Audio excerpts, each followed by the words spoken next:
Hey guys, it's History Behind the Warrior, and welcome to another Mortal Kombat video. If you aren't quite all up to date with what exactly is going on with Mortal Kombat, the official Twitter page for Mortal Kombat 11 dropped kind of a bombshell and tweeted that Netherrealm was now moving on to their next game, and that Mortal Kombat 11 was officially finished. Now understandably, this is pretty damn big news, as it means that for one, they are moving on to their next project. Two, we will probably get a trailer and a new game for next year. So that's it. It's over. Now, with that said, what are my personal thoughts and feelings on this, as I've covered Mortal Kombat 11 for a very long amount of time, and how exactly do I feel about it? As Mortal Kombat 11 honestly has been a very mixed bag, even upon its release, and in fact going as far back to the reveal. A lot has changed since then up until now. So what are my honest thoughts and opinions about Mortal Kombat 11? Boy, are you lot in for a ride, I tell you that. But before we get right into it, we do actually have a sponsor for today's video, Dashfight. Dashfight is an all-in-one hub for fighting games. Here you'll find pro tips, VODs, character guides, tournament schedules, and world rankings. It covers every single inch of the FGC in a neatly wrapped bow and package. Dashfight has been exclusively designed to be used by fighting game players so it can keep you all up to date. So it is without a doubt the place to be if you are a fighting game fan looking for combos, or possibly a way to make it into the competitive scene. In saying that, Dashfight is launching a giveaway on the 26th of July with high-level Mortal Kombat legend Rewind. So you absolutely do want to take part in this if you're interested in leveling up your game. Please check out the links down below and on YouTube at www.youtube.com/dashfight. Trust me, you do not want to miss out on this. Now, whilst Mortal Kombat 11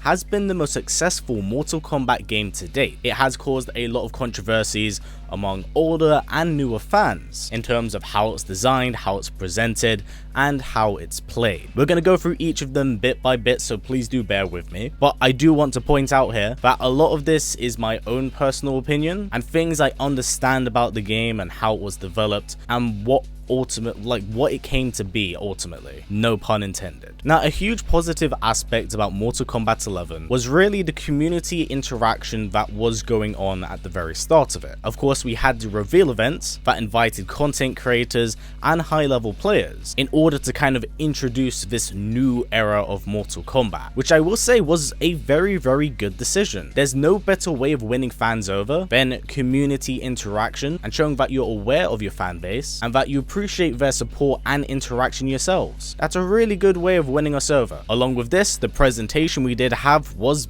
very good. You know, there is no denying how pretty and how good the game does look. But what about the contents of the game itself? Well, these are where the cracks in the game start to show. So let's talk about the story mode first and foremost before we get on to everything else. Now, the story mode of Mortal Kombat 11 is controversial to say the least, including the contents of Aftermath itself, as it does kind of disregard a lot of legacy. But first off, let's talk about the main crux and issue with the base story of Mortal Kombat 11. It is a time travel story, which is something that we weren't really promised at the end of MKX, which kind of softly implied that Dark Raiden was going to be like the main antagonist, as the same thing happened at the end of Mortal Kombat 9 with Shinnok. Now, there is absolutely no denying the inclusion of Dark Raiden was very disappointing in this game. You know, we had a lot of high hopes for it, and if we are, chronologically going through the games, the next somewhat spiritual successor sequel would have been Deadly Alliance. And it would have been really cool to have seen that, play out in a very interesting way, because you have the undead versions of fan favorite characters essentially being the antagonists, whilst there's this new generation of characters you've just introduced. But like that, half of that new generation didn't actually return. So it actually diminishes the contents of the story of X, because it doesn't follow up the fruits of their labor from their inclusion in X, and now makes them seem pointless to that story. Going back on what I had mentioned about story and legacy, Mortal Kombat 11 definitely sold itself a bit short. Whilst I will say it's most certainly very refreshing not to know what actually comes next in terms of story, sometimes playing it safe is the way to go. Now, I know many aren't happy with the inclusion of Kronika or the Titans itself. But I will be honest with you, I like the idea of the Titans. In terms of execution, not so much. I didn't like how they actually used Kronika in the story, but I like the fact that there is an individual above the Elder Gods that kind of exists in the scope of the one being. Now, that's not because I think Titans itself are cool, but it's more so the fact that the Elder Gods historically have never really played a big role in the games. And my problem with that is I really do hate that they hype up the Elder Gods for game after game after game after game. They're always there, but they absolutely do jack shit. And now that we actually get an enemy that is kind of active above the Elder Gods, it's something I'm naturally going to be drawn towards, because it's exhausting hearing about how powerful and cool they are, but they don't do anything. And I get it, in terms of lore, they're not allowed to deal in mortal affairs because they're afraid of dealing with the one being, but they do it anyway in Mortal Kombat 11 with Cetrion. So I'm just kind of like, that rule's kind of broken. So again, it kind of undermines some of the aspects of the legacy of older games. There's a conflict between what's new and what's old, and that is the main issue here. The story understandably has a lot to juggle, and there's no real way of doing it right, especially if it's a time travel based story. There's a lot going on, and unfortunately because of that, the story doesn't really stick the landing. And I remember finishing the story all the way back in 2019 and feeling pretty disappointed. But little did I know there was Aftermath, a DLC expansion that I actually really enjoyed. Now yes, I know there's a lot of controversy about Sindel, and I most certainly agree that that criticism is very well deserved. But does it work for Aftermath's story? Yeah, it does. So I don't necessarily mind Evil Sindel too much because it works for Aftermath's story, but in no way, shape and form is Sindel. Now, in saying that, whilst we're talking about Aftermath, I actually really enjoyed Aftermath. It was kind of refreshing in that sense, that we were able to follow a story of unorthodox characters and see things from their point of view. One of my favorite aspects of Aftermath was playing as Shao and Sindel. That's the first time we ever have historically played as villains, and it's done in a pretty satisfying way. There's definitely aspects about Aftermath's story that I really did enjoy, and I think this somewhat icing on the cake here was kind of putting the limelight back on Karitagawa. Maybe I'm a sucker for the 1995 movie, but we all got to remember he's getting very old now, and this will more than likely be the last time he does portray this character. And I think the option of giving him an ending where he wins is a really nice homage to the actor, even if it is going to be more than likely, you know, non-canon. It's still really nice, and I appreciate the fan service at the very least. Now, back on the team of characters, I like that Nightwolf got given some love, and I'm very happy that we got Fujin again. It's good to see him here. I'm glad they did something with him. And the ending for Aftermath definitely was quite a satisfying one, setting up what seems to be a new era, and a callback to the older series with the great Kung Lao, which I think is super cool. But my problem is with this ending in particular is that we have once again reset the timeline. And I don't know, maybe me being a Terminator fan is playing a factor into this, but I'm so sick of time travel and resets and redos. It's exhausting to me. And the thing is, the new characters introduced in the reboot trilogy are probably never going to be seen again, which unfortunately may mean that these characters get the 3D error treatment of just swept under the carpet and forgotten, which really does suck, because you would think that they would have learned from the first time that naturally there would be a fair bit of backlash from that. But I don't know, that's a tinfoil hat theory to say the least, but the ending is a double-edged sword. There's a lot I like about Aftermath, but there's most certainly things I have issues with it. I like the inclusion of characters, I like how the story kind of panned out, and I like the somewhat change of the status quo. Now, this part is arguably very subjective, but it definitely needs to be talked about, and one of the issues about Mortal Kombat 11 is its gameplay. Now, Mortal Kombat 11 is a drastic drastic change from 9 and X. Many could say it's watered down, and I do agree with that. The problem is with Mortal Kombat 11's gameplay, or one of the many issues with Mortal Kombat's gameplay, is that they had purposely taken a step back, and instead of adapting or changing the foundation of X, they basically rehauled the entire game and built it up again from the ground up, which in my mind is an issue, because Netherrealm doesn't actually have to rebuild the wheel every single time. There's a reason why Tekken hasn't changed its formula over the years, and that's because it works and it's really good. So already another issue with legacy, somewhat respecting what had come before. But does that necessarily make it a bad thing? Well, again, this is subjective and does generally depend on whether you prefer footsie based neutral or explosive rushdown. It's preference at the end of the day, really. But for me personally, I think that 11 went in the wrong direction. You see, there's a big issue that's been going on with fighting games in the last 10 years or so, and that is developers purposely putting in accessibility over fun. You see, if you give a carpenter a bunch of tools, he'll find multiple different ways to articulately make something. If you give him 2 or 3, he can do the same job, but the outcome of the product he's going to get isn't going to be as polished or smooth as what he would like. And that's how I kind of see Mortal Kombat 11. This game was purposely designed to be more accessible to new fans, so that way when newer individuals picked it up, it could be easy and just go. They could pick up the character, go online, and beat some people and not really think about it too much. Which, yeah, is fine. I do encourage getting more people into fighting games. You see, they've introduced a number of different mechanics in this game that are designed to be newcomer friendly. Crushing blows and fatal blows, of course. I mean, I can raise my hand here and probably all of you at home can, when I say we've all been hit with a Jade's down 2 crushing blow. Was it a read? No. Was it a mash? Yes. And the game rewards it, which of course is a double-edged sword, because no one wants to get hit by that at the end of the day. Along with this, we have the dreaded fatal blow mechanic, a mechanic that without a doubt has been an issue since its introduction in Mortal Kombat 11 and has not really been changed. Yes, I'm well aware there was a patch that you could flawless block it and then you'd get more frames to punish it, but I guarantee you are not doing that online. When people play on Wi-Fi, they won't care about wired connections. So again, that's another big issue in terms of gameplay design. Of course, there's the breakaway mechanic. I don't think there's anything I need to say about that, because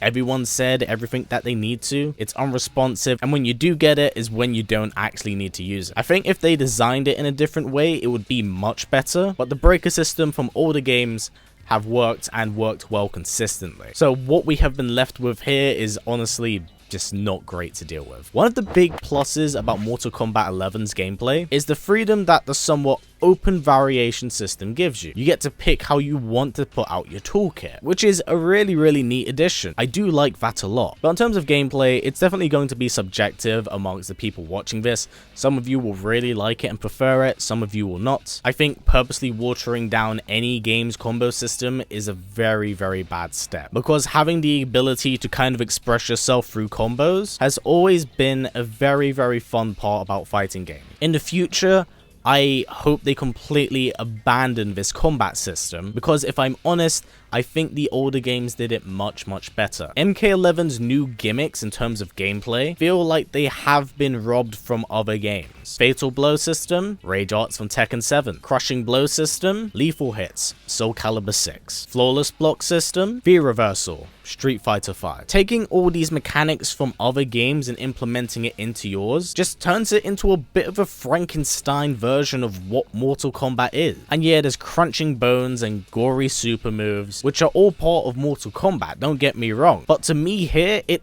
doesn't feel like Mortal Kombat. The series was built on taking risks and taking big steps in order to create something different to the market, which is ultimately where I feel 11 does fall short. Again, this is generally my opinion on this, but I do ultimately want to see something different in the next game. Now, one thing I do want to talk about is visuals, and I think Mortal Kombat hits the nail on the head with this almost perfectly. What I mean by this in terms of visuals is how the game looks, how it's presented. In that sense, I think Mortal Kombat 11 is gorgeous. Without a doubt, to me, the best looking fighting game on the market right now. Of course, all the people scanned in are models and actual individuals. I think the only characters kind of sculpted into the game from the ground up have been Rambo and Rain, but this of course happened during the COVID pandemic. And I do think that Netherrealm have done an incredible job. But in saying that, what do I think of their costume designs and what's in game? Well, tragically, this is yet another mixed bag. You see, each character kind of gets 4 costumes and a plethora of different colors amongst those 4 costumes, which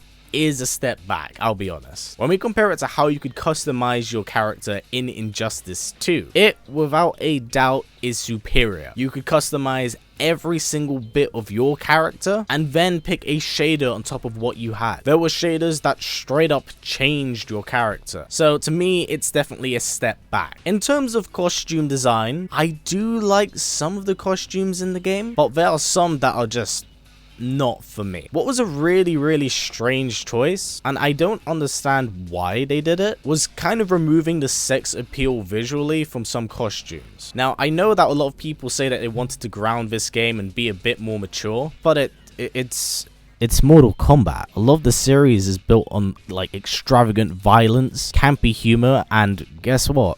Sex appeal, which is not a bad or taboo thing. Now, what was really weird to me regarding the whole sex appeal thing is actually how it's kind of misplaced with some characters. What I mean by this is that this iteration of Sindel, I know, has way more sex appeal than that of Melina, a character that's been kind of iconic in the series because of it. Melina is very well dressed in this game and is not the female seductress that we are all familiar with. In fact, Sindel was far more open about like who she wants to sleep with and what she will do to said people. The characterization and costumes just feel off, and we fall again on the issue of legacy, which is a very big issue because Mortal Kombat has been around for more than 25 years. Like, respect your origins, your roots, and your legacy. Trust me, it goes a very long way. Now, of course, the big remaining issues with the game was definitely the Crypt, as well as the Towers of Time. And I feel like these two definitely go hand in hand with each other, with the issues they kind of present. Now, the Crypt as a whole, in terms of design, I think is fantastic. The third-person over-the-shoulder perspective,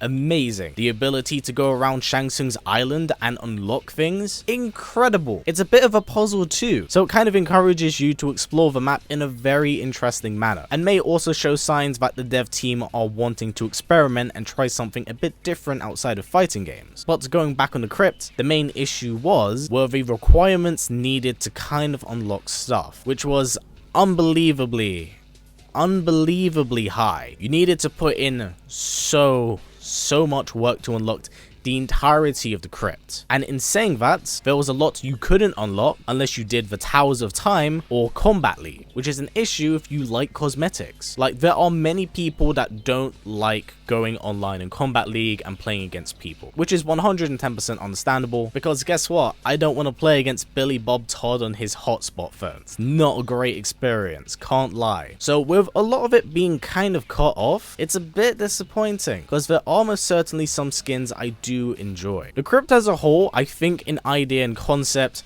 is really well done and for the most part executed rather well. I think if they just adjusted some of the prices there, it would make it a much more enjoyable experience. This can also really be said for the Towers of Time, but the modifiers on those things honestly kind of ruin my gameplay experience when I do play it. There's too much going on that disrupts my gameplay and the combos I'm ultimately trying to get with my character. Now, with most of the topics really covered here, let's talk about the general lifespan and DLC issue that has plagued Netherrealm games, and more specifically Mortal Kombat 11, because I know a lot of you are probably new to Mortal Kombat and have only been introduced to Mortal Kombat because of 11. And I hate how blunt I'm gonna come across here, but the end of 11's lifespan was 110% expected. Each Netherrealm game historically at most has had a lifespan of about 1 year to about 2 years, and technically we did get that through patches, which is good, but it's not quite like a game where there's frequent DLC passes every year. It's not Tekken, it's not Soul Calibur, and it's not Street Fighter. Netherrealm design games in very, very different ways under Warner Brothers and have historically stuck to that over the last few years. Now, I know many people are going to say, well, Ed and this developer said that this would have a longer lifespan than previous games, which, yeah, is technically true, but they didn't really entail what that could be. So I know many of you are holding this as like gospel, right? Because they said it and you're still expecting Combat Pack 3. But the sad truth is that Netherrealm